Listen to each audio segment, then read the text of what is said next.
Hello friends, and welcome back to my channel. Today I am going to be making some jam. Yeah, it doesn't really look like it, does it? But I am. So I saw this. Lisa from Sutton's Days made this some time ago, maybe like a year or more ago. She did Pear Vanilla Jam. That reminds me, I need to get my vanilla beans out of the freezer. Hold on one second. So I got my vanilla beans out of the freezer. This I've already opened. I just put them in a sandwich bag, put them back in the freezer until I use the rest of them. I do have some regular vanilla that I made, but because it had alcohol in it, I'm not going to use that. I'm just going to use the vanilla bean in this recipe. I'm not exactly sure how. I have my jars here, and I'm going to sanitize them because this is going to be a water bath canning. I'm going to bring it to a boil, a rolling boil, and I'm going to let them boil for 20 minutes. To sanitize them. I've already washed them in some warm water, baking soda and vinegar, and now I've got them in just a regular stock pot with some vinegar, and I'm going to bring them to a boil and hold them there for 20 minutes. I just want to show you when you're steaming or sanitizing your jars, that's what you want to see. This is not a rolling boil. This is not a rolling boil. This is just sanitizing your jars. I'm not exactly sure how she did hers, but this is the way I'm going to do mine. And I'm going to be following the recipe right here out of the paper that comes in these Pomona packed in boxes. I have a bulk of it here. It's just the same thing, just in a bigger container.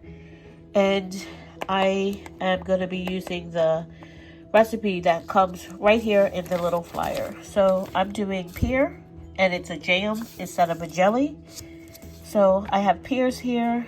I like my jam on the smooth side. So I'm going to use my blender here to blend up enough of the pears to come up to right there. It's pears. You want 4 cups of mashed or simmered fruit. So I'm going to do 4 cups. Make sure I have 4 cups in here. This isn't heavy syrup. I'm going to drain that syrup off. And we are going to use that syrup for something else, whatever else. I'll put it in the freezer until I need it for whatever. But I'm going to follow along with this directions right here. So you can use lemon or lime juice. You can do honey or sugar. I have my packed in here. This is my calcium water, which I just keep in the fridge. Make sure it's labeled. And I just use it from the fridge. I'm doing sugar today. I was going to do honey, but if you see my honey, yeah, she crystallized and she's hard. And I tried to put it in hot water and it's not budging. And I don't want to fight with it anymore. So yeah, sugar it is. I have lemon juice because that's what I have open. It said lemon or lime, but I have lemon juice open, so that's what I'm using. And I have everything out ready to go. So we are going to get to making some jam today. So let's get to it. I have my jars here, and I'm going to sanitize them because this is going to be a water bath canning. I'm going to bring it to a boil, a rolling boil, and I'm going to let them boil for 20 minutes to sanitize them. I've already washed them in some warm water, baking soda and vinegar, and now I've got them in just a regular stock pot with some vinegar, and I'm going to bring them to a boil and hold them there for 20 minutes. Okay, I just want to show you what a rolling boil is. This is how you want to process your jam and jelly. I'm not going to show you with the jam and jelly in here because taking the top off, it lowers the heat in it, so it starts the timer over again, and I don't want to do that. See how it's not as bubbly as it was when I first took the top off? Yeah, so I just want to show you what a rolling boil is. So I just want to show you, I should have showed you before I opened it up. I started draining the syrup off. But you can see how, I don't know if you can see it as much on this one, but see how there's rust around these tops of these cans? These are new cans that we just got from the store, and you can see, I guess I gotta pay more attention when I'm in the store and picking up things that even coming off the shelf, they are rusty. This one's not as bad. There's only a couple right there, but this one is kind of on the bad side. There's rust all around here. So when you're picking up these cans, just be careful, especially these pop top ones. They're even worse. So just be careful. I smelt it. It smells fine. I tasted a little bit. It's fine. So I'm going to go ahead and use it. But just be careful picking up these cans from the store because they are already rusty on the shelf. So I've got my fruit in my blender, and I had to open up 3 cans actually to even come up close. There's the 4-cup measurement right there, and it's just over. Once I mash this down or blend it a little bit, it's gonna be hopefully close to where it should be. Okay, so I don't know if you can see that. It is just over. The 4-cup mark is right there. I'll bring you out a little bit so you can see that. It is right there, right there. So it's a hair over. And all I did was just hit the grate. I don't want it. There's a little bit of chunkiness to it, almost like applesauce. Smooth, but not big chunks of fruit. And that's how we like our jam. So yeah, that's all I did was just pulse it a couple of times and it broke it right down. If you want a chunkier jam, just mash it with like a potato masher or maybe a fork. Once you got it in the pot and simmering, just mash it down. That way it will be easier once it's warmed. But I like a smoother jam. So I post mine and it's nice and smooth. So I have my heavy bottom pot and in goes my peaches. I'm thinking peaches. No, pears. In goes my pears. Yep. And I'm leaving a little bit because it was over just a little bit. And I am going to get on. Right now, it's not on heat. I'm going to turn the heat on once I get my spoon out. And this is something you don't want to walk away from. You want to stay right with it. Okay, so this is my syrup. I'm going to put this in the fridge. And we are going to use that for something else. Now, sugar. The recipe says you can use either 3/4 up to 2 cups of seriously, my words today, sugar or honey. So it's right there. If you want to use sugar, if you want to use honey, that's the kind of measurements or guidelines for it. I am going to use a cup of sugar. That's what I use. I find that's sweet enough for us. So I just measured it out here. That's my cup of sugar. And to this, we're going to add the pectin and stir it in. Okay, so the recipe calls for 3 teaspoons of pectin. 1, 2, 3. And I just take this and just make sure I mix it all in. Distribute it thoroughly. Okay, so we're over here to our fruit. The recipe calls for a 1/4 cup of either lemon or lime juice. I'm using lemon juice, and it goes. I'm just gonna mix it in here. And then it calls for 4 teaspoons of the calcium water. And make sure you shake up your calcium water before you use it because it can separate. It calls for 4 tablespoons of calcium water. I'm just going to add it all in there.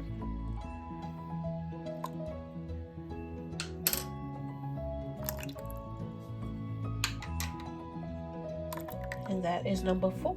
So I'm going to get this mixed in really well. Make sure it's fully distributed throughout the fruit. And then I'm going to get my vanilla bean in. I did turn it on to a medium heat. And you want to bring this to a boil before you add in the sugar. And then you bring it back to a boil to where you can stir it down for 1 to 2 minutes. So I think that's stirred in enough. If you want to pick out these, I mean, this looks like a seed, so I'm going to pick that out. I thought it was just like the skin. You know how sometimes you get the skin in there? But that actually looks like a seed, so I'm going to take that out. Okay, it's starting to come up to a boil a little bit. I'm putting in my vanilla bean that I split down the center. That's going to release all those little beans in the center.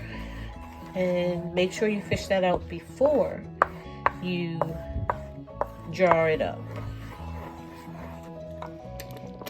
Okay, so I brought the fruit to a full boil.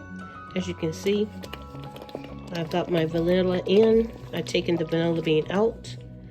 Now I'm going to add my sugar. Stir it in.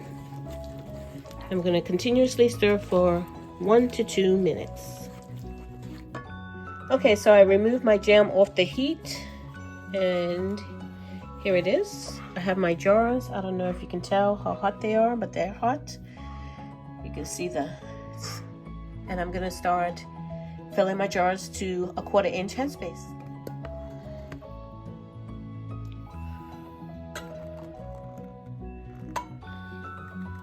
You can see it's already starting to get thick. It's a good thing. Yeah, that one's too full. This is what happens when you're looking through the camera and not where you should be looking. Okay, let's get to finishing the rest of these, and hopefully I don't overflow anymore.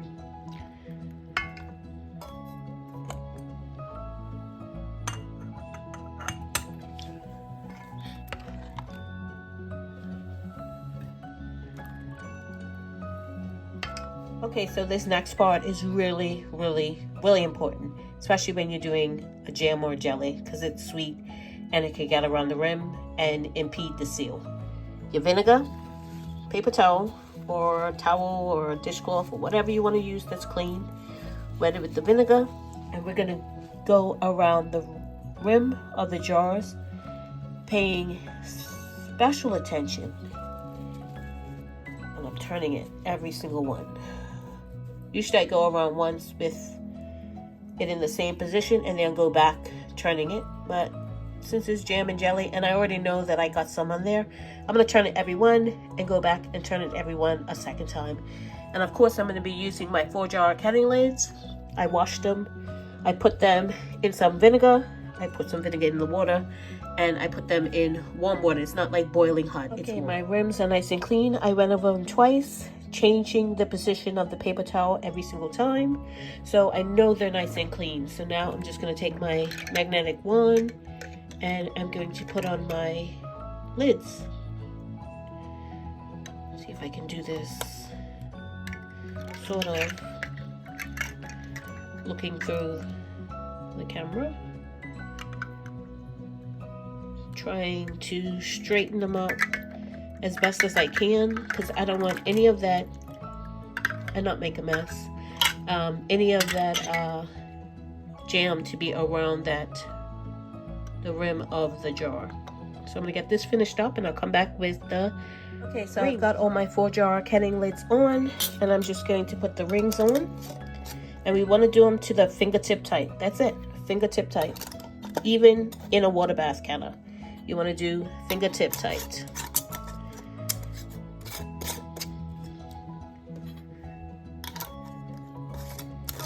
One on. Okay, I got one more. I only pulled out 4, so I gotta go pull out another. Okay, so I've got my last jar going into my water bath canner, and this pot is just enough to do 1 inch headspace. I do put a center because I don't want anything. This is just enough space for that one of these to fall over, and I don't want that to happen. So that's like a spacer, just takes up the space, and there's just enough room so there's 1 inch of water over the jars. And I'm going to put the top on, and we are going to let it go for the processing time. So now that my jars are in the water bath canner, I am waiting till it comes up to a rolling boil to process it for 10 minutes. Now I'm about 600 plus feet above sea level, so my processing time is 10 minutes. You want to add a minute for every additional 1,000 feet. So I'm gonna wait for my pot to come up to temp, and you want because your jam's hot, you want your canner to be hot, you want your water in your everything needs to be about the same temp, because you don't want to shock those jars and possibly break them. So my contents, my jam is hot, my jars were hot, and my canner is hot when I put my jam or my jars in there. So I'm just waiting for it to come up. So my pot has reached a rolling boil, so I am now going to set my timer for 10 minutes. Some people say they don't like to use the old way of water bath canning because it uses up too much water. Well, this is what I do with my water that I just can the jam in. I wash my canning dishes or whatever other dirty dishes I have. I take that hot water and I wash up my dishes with it. Not waste it. So there they are out of the canner. I let them sit for about 5 minutes. Once the timer had gone off and I turned the stove off, just to make sure there was no shock from coming out of the canner to a semi-warm house. So here they are. I already heard 3 pop or ping, however you say it. So yeah, I'm going to let them sit here overnight, and then tomorrow I'll wash them up, date them, label them, and I'll put them on my pantry shelf. So if you're interested in 4-jar lids and you want to use my discount code for 10% off, I'll put it in the description box below. And this is what the wide mouth and the regular mouth lids look like. And I'll also put it at the end of the video as well. If you want to use my discount code for 10% off your order. Just doesn't have to be lids. It could be anything on your order. So yeah, here is my Pear Vanilla Jam. And as you can see all those vanilla beans in there. I am going to enjoy this, I think, immensely. Yeah, because I'm really a jam person. I like jam, but I don't like the big chunks. So yeah, this will be right up my alley. So here it is. This is my canning project for today.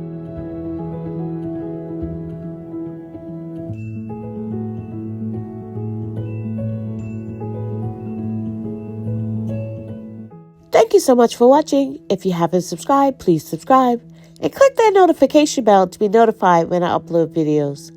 God bless, and remember, stay safe and keep prepping.